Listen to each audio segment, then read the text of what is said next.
Well, I'm John Harris. I'm the Director of College and Career Readiness for the Downey Unified School District.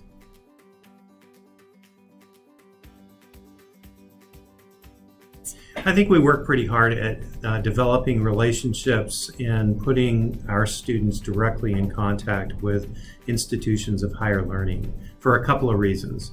One of them is there's a collection of 3 or 4 things that are really, really important for students, especially students that are first generation college students. No one in their family has gone to college before, for them to connect with a college and understand what that's about, and also kind of develop a sense of belonging at the college.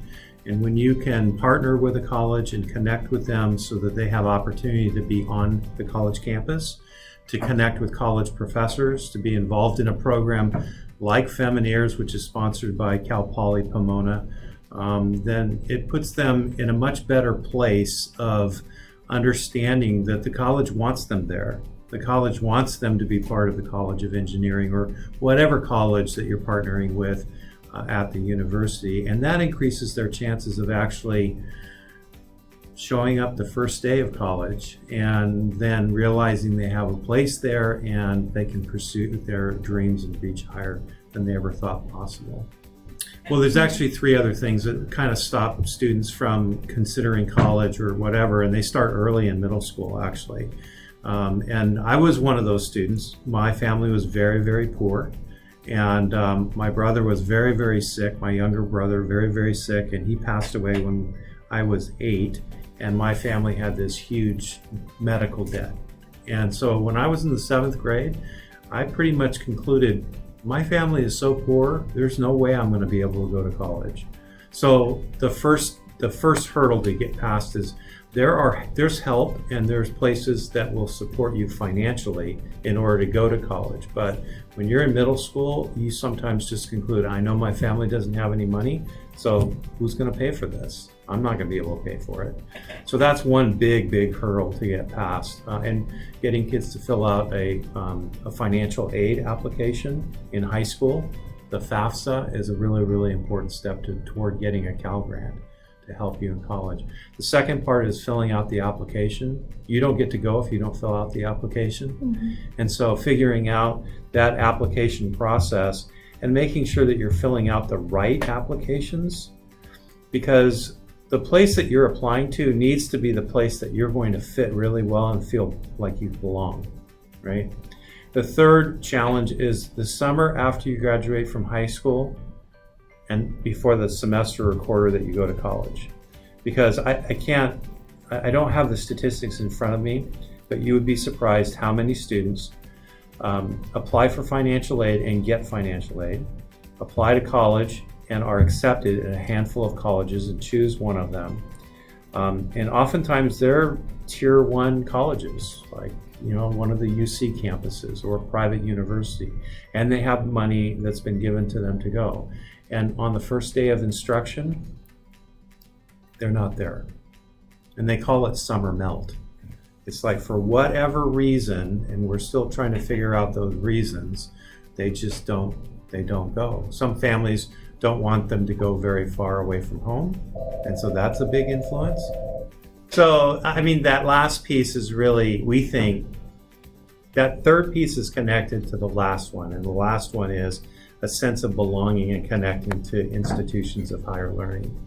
If you don't feel like you belong, then the chances of you actually going to college on that first day, you're going to find every reason under the sun to not show up. And so those are the things that we work pretty hard on. And especially for our students that don't necessarily have anyone else in the family that went off to college, it's a really, really challenging thing for them. And so if they can participate in a program that's directly connected to the college, then they have a much better chance of seeing the place, visualizing themselves there. They already know some professors that they've interacted with. It's not so scary. They understand that they have something to bring to the table. Probably interesting in the Femineers program, where kids will come in because a friend came in or whatever, and then they work on maybe wearable technology, and they're kind of into the project itself. But by the time we get to the student exhibition of student work, the gala of sorts, they're not talking about their projects as much as they're talking about their future and what they're dreaming about, and the fact that they've been at the college or been in contact with the college itself. So that's one thing that we work really hard on, is trying to connect the students and faculty members, quite frankly, with college professors and a college campus.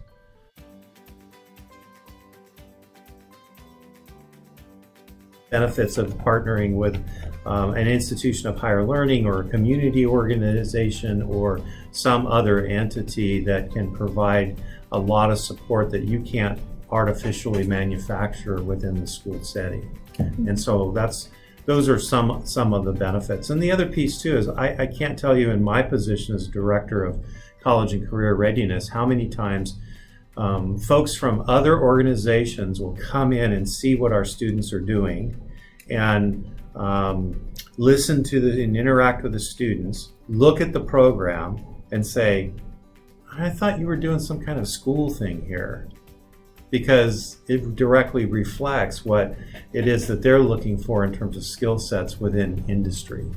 I remember that exact response when someone from one of the colleges came and visited our culinary arts program at Warren High School. Coming through the door, they go, wow, I thought you were doing some kind of high school thing here. So it's about clarity and understanding and connecting with other organizations to know. And probably more important than anything is that when they meet our students, they realize, wow, I really want to be involved in investing in their future because of how impressive they are.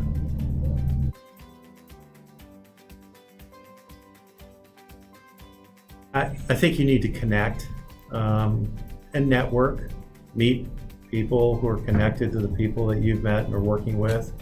But probably more important than anything else is to really communicate to people what it is that you're doing, what the students are doing, and how they might interact with each other through a particular program. Femineers does a really good job at that as a community connection with Cal Poly Pomona. Other organizations are very connected to other programs that are constructed in a similar way.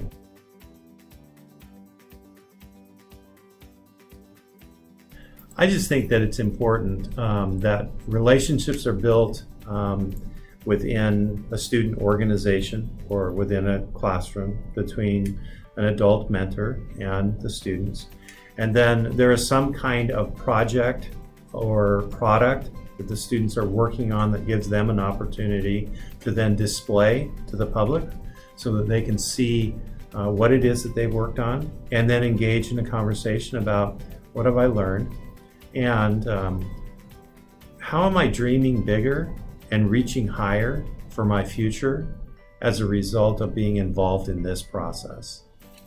As a result of developing this relationship that I have with my mentor, as well as all of the other members of the student group.